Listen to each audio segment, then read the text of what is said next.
I love it when I get the opportunity to get together with you and introduce you to somebody new on our team. And so today I'd love to introduce you to Josh Clark. Josh is a good friend of mine.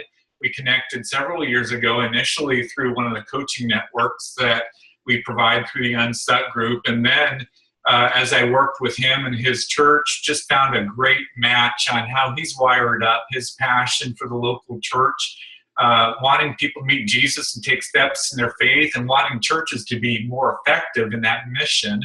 And so we invited Josh to be a part of our team at the Unstuck Group. He's one of our ministry consultants now. First of all, Josh, welcome to today's conversation. Yeah, it's great to be here. Thanks for the opportunity. There's a little bit of a lag here, Josh. It's almost as if you're on the opposite side of the world, but actually you're only on the opposite side of the country. Josh is one of the folks on our team, lives and works out in Southern California. And so in case you're wondering, we have ministry consultants across the country, and we work with churches across the country. But today, Josh, what we're doing is we're focusing, as we've worked the last number of years with churches, we're focusing on the top 5 core issues that we find churches wrestling with. And believe it or not, one of those core issues is still revolving around what is our mission? Why do we exist as a church? And probably more challenging for churches, what is our vision? Where do we believe God's taking our church in the future? And here's my question for you. There's just a lot out there about mission and vision. I mean, you can read books, lot is taught in conferences about this, all kinds of great experiences. We can learn from marketplace businesses in this area. And yet, the church still seems to be struggling. What is your sense? Why do you sense that is? Well, I mean, in my experience, I think it's because vision it's difficult. It's hard. I mean, mission is why we exist. God gave us our mission, right? And so we're going to express our mission in some version of making disciples. But vision is where we're headed. And when we as leaders determine where we're headed, I think in pastors, at least for me as a pastor, I got into the game a little bit as a people pleaser. And when you pick a vision and a destination, that's going to alienate some folks. Some folks aren't going to necessarily be along for the ride. And so I think vision can add some tension to our leadership in that. And then also for me, I know that when I communicate a vision, when I say, hey, this is where I believe God and we as a leadership team believe God is taking us, there's some accountability to that. And a lot of times it's easier to just work to fulfill the mission and then draw a bullseye around whoever we reach and wherever we land, as opposed to saying, no, this is where we believe God is taking us, and this is what we're going to do to get there. And, you're going to have a batting average with that. And so it increases that accountability, and there's some challenge for that. The other thing I think that's unique, I do some work in the marketplace as well, but I think what's unique to churches is that almost everyone in the church feels like they should be able to speak into the vision, and so I've got 5 children, and when I take them to the dentist, I don't stand over the dentist chair and tell them how to fix my kids' teeth. But I think as pastors, we all bump up against that with congregants. And so everybody feels like they have, reason to speak in the vision. And so a lot of times there are competing visions, especially if you step into an existing church. And so it's hard to get clarity around that. And when you do, you increase the tension and you alienate some. And so sometimes I think it's the reason why there's so much struggle still around this idea of vision is it's hard. And for me personally, do you mind if I share, Tony, just kind of a personal failure, leadership failure when it comes to vision? I had when I came to California, blessed with the opportunity to join an existing church, a great church that was in a season of, they were stuck. and they were needing to find some renewal and some fresh vision and momentum.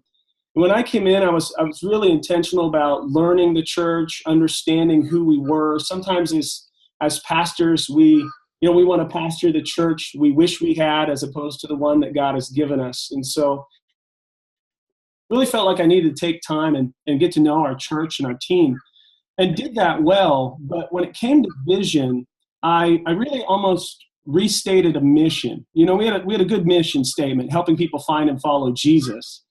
And what I found in the church was factions of people. One group wanted to focus on being a church that was going to help people, just with those tangible physical needs. Another group was more around spiritual development and formation. And then the third was really about just that relational aspect and more of a community type of approach. And so I thought, wow, here's our vision. We're going to give help, hope, and home to the world. Physical help, spiritual hope, a relational home. We did a great job at mobilizing people and saying, look, if that's your pathway, here's the way that you can receive that from the church and then give it to others. We had great momentum. We went from 600 to 1,300 in 2 years. Here was the problem, and here was my failure. I didn't clarify the vision. I picked a vague vision that was kind of all-encompassing, didn't alienate anyone. And what I discovered is that the further down the road I took the church towards my clear picture of where we were headed, the ambiguity in our vision with the staff on my team, those who reported to me, and with the board that I reported to, the lack of clarity in our vision, it allowed us all to have a different destination in mind. And the further I got, the more successful I felt, the more others felt like we weren't fulfilling our vision. And so while we had some short-term progress as a result of my leadership there, my failure to do the vision work up front, really, it led to some personal pain and some real challenges for that church. And so vision it's hard. And so I think that's why it's still one of our top issues. Yeah. I love the fact that you acknowledge that I'm hearing a little bit of echo here. I wonder, for the benefit of everybody listening, if do you have headphones, Josh? I do. Would that help? Yeah, I think it might help us both here. See, you don't get this honest quality feedback happening in the middle of the interview with just anybody, but you do with the Unstuck Group. So this is good. Well, what I was going to mention, Josh, as I'm getting my headphones on, is I appreciate you acknowledging that people pleaser aspect of who you are, and frankly, any of us in ministry. When it comes right down to it, we have a heart for people. And so that's going to be a part of anybody's story, I really believe. But what I've shared with other pastors, other leaders inside particularly the context of the church is one way you can know you have clear, compelling vision is this. If you can both, with that vision, rally people, and I'm just praying with clear, big vision, you're going to rally a lot of people. Absolutely. And by the same token, also repel some people. And frankly, if it doesn't turn some people away, the vision probably isn't clear enough, or it isn't big enough. Because a good, clear, and compelling vision is going to do both. It's going to rally people, and it's going to repel people. But let me ask you this, Josh, as I'm plugging in my headphones here. One of the questions that always seems to pop up is this sense of not understanding the difference between a church's mission and a church's vision. Can you try to explain the difference between the two? Yeah. So, I think mission is why we exist. And as a church, Jesus gave us our mission. Vision is where we're headed. And, when I'm working with churches really to clarify vision, I think we need to have understanding around three different things. One, we need to clearly understand, where are we now? If we're going to craft a clear and compelling vision as a church, we have to have complete perspective on where we are and how we got here, and be able to answer with, absolute clarity where we are. And so, I think being able to focus on, tangible assets, whether that's our people, our staff, our facility, and then those intangible assets, our community, our experience, our leadership style, the momentum that we have as a church. If we don't have perspective on where we are now, it's really hard to answer with confidence where God is leading us. And so there's that power of perspective. A mentor of mine, Tom Patterson, always says, problems shout, but opportunities whisper. And when you're pursuing vision, it's not be reactionary to problems. It's make sure we get perspective on where we are now. And I think once you have perspective to where you are as a church, then you're really positioned to answer that question, where are we headed? And this is less with our head. This is less, tangible. This is more with our heart, with our gut. This is aspirational. And this is that clearly defined picture of our shared future. And so this is where, and notice I said our shared future, as a leader, as a guy with ambition, and in my early 30s, a lot of times when I came into a leadership role, while I was empowered with vision casting, I didn't necessarily share that burden with the rest of my team. And so answering that question together of where are we headed based upon where God has us now. And then the third thing I think we got to have complete understanding is how we're going to get there. So where are we now? Where are we headed, and how we're going to get there? Because, a vision without a plan is just a dream, right? Mm-hmm. And how are we going to mobilize people around that vision? What role, if a clear and compelling vision, a God-sized vision attracts people, we need to know, what they need to know, what can they do to contribute to that. So for me, when I'm working with vision, we're talking mission versus vision. Mission is why do we exist? Vision is where are we headed? And there's really those three components of vision. In fact, I would argue part of what makes our team at the Unstuck Group unique is that we don't want to just help churches clarify vision. We're really going to force you to develop an action plan to see that vision become reality, and then accountability to make sure it really happens. And so if you're not looking for that action plan and that accountability, you probably don't want to talk to us. So that's something I think very unique about our team. All right, so you mentioned that opportunities usually come to us as whispers, which gets to my next question then is, as a pastor who wants to begin to clarify vision, how do you encourage pastors to begin to pray for this? For me, really, I think it starts with the pastor in their personal walk. So a lot of times before we create a vision or a plan for the organization, we need to make sure we have clarity about, our understanding of God's vision and plan for our life. So I would just, be able to answer, do I have clarity about where I'm heading personally? I was recently just with a church. Pastor has, been there for a number of years, and over that period of time has experienced God-sized growth. They've doubled in size, and based upon what God has done with the team, we set a vision. I was just sitting with him afterwards, and I said, "Okay, when God does that, this, 3 years from now, are you okay? Are you happy?" And we had a conversation around that, and I think that it's important to make sure that we're in tune with God's vision for our life, and we're not trying to fulfill a personal vision through an organizational vision, or we're not putting ourselves in a place where we're not in alignment. So that would be one of the questions. Do I have clarity about where I'm heading personally? I think the other thing for me personally, the question is, am I willing to put the time and the work required to see the vision fulfilled? I don't know where I heard this, Tony, but it's always stuck with me. Somebody said, oftentimes it's not that our vision is too big, it's that it's too short.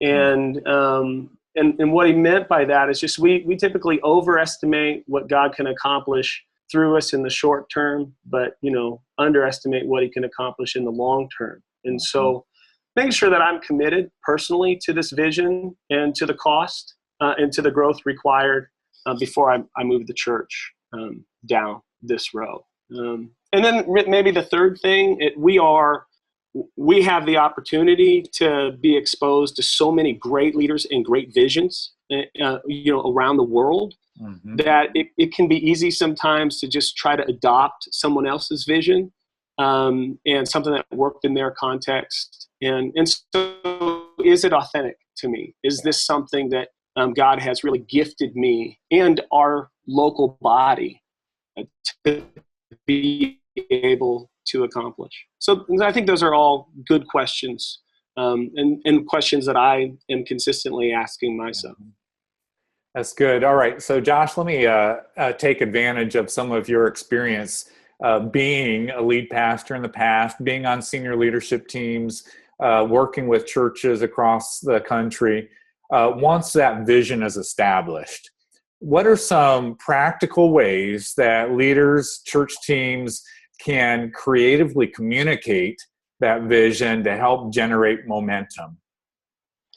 So, I don't know that I'll have anything new to say here, but, for me, the most powerful is still just celebrating stories of life change. I mean, that's why we do what we do. That is our mission. It's why we exist. And so when people see that what they're involved in is making an eternal difference, and we're active in eternity now, right? And so seeing life change, celebrating those stories, empowering people with the opportunity to share those through social media is really one of the most effective and often overlooked. We can capture a story, share that with staff, and with just a little bit more effort, we could, and obviously permission, we could take that and share it and celebrate it in a way that's helpful. Because, people come to church when they want to change, when the pain of staying the same outweighs the pain of change. And so when they're seeing God's power evident in others' lives, then there's an opportunity for them to join that. So I think another thing that many churches have done well, churches that I've been a part of and those I've seen, is just being creative with vision casting in their environments. Recently, the church where I'm on staff, we just put a 120-foot train in our early childhood department. And we are, our senior pastor, our founding pastor, has been there for just about 25 years and knows that a church's influence usually lasts between 20 and 30 years. And he's committed to seeing our church continue to make an impact for the next 20 to 30 years. And so part of our vision is just really investing in young families. And to communicate that, we put some resources behind an environment that's just really all about kids having fun and creating a space for volunteers to be able to love on them and communicate God's love. So celebrating stories, creative environments. I think another thing that is difficult to do, but it's really powerful in terms of vision casting is being out in front in your programming. If you're a lead pastor, teaching pastor on the senior leadership team, you can be 6 months to a year out in your calendar and your planning, and you can empower the rest of your staff, who can in turn empower the artists and the volunteers. If people are down on what they're not up on. And so if you can just have a plan and communicate that, invite them to participate, empower them with that, then they're going to be champions for that vision and be excited about what God's doing. And those are probably the three most powerful things that I'm seeing. That's fantastic. Josh, you're just quality. That's all there is. That's all I can say. And here's the deal. Josh is one of several people on our team at the Unstuck Group that helps churches clarify what is our mission, what is our vision, where are we heading in the future, and then, like I said earlier, put together a plan and accountability to make sure that follow through happens. So if you love our help helping you get that mission and vision clarified, we'd love to assist you. And just visit the unstuckgroup.com, and you can click the Start Now button, and we'll start that conversation with you. Josh, thanks again for joining us today. It's great to be here. I'm going to go enjoy some SoCal sunshine. You do that. Thanks, Josh. See ya.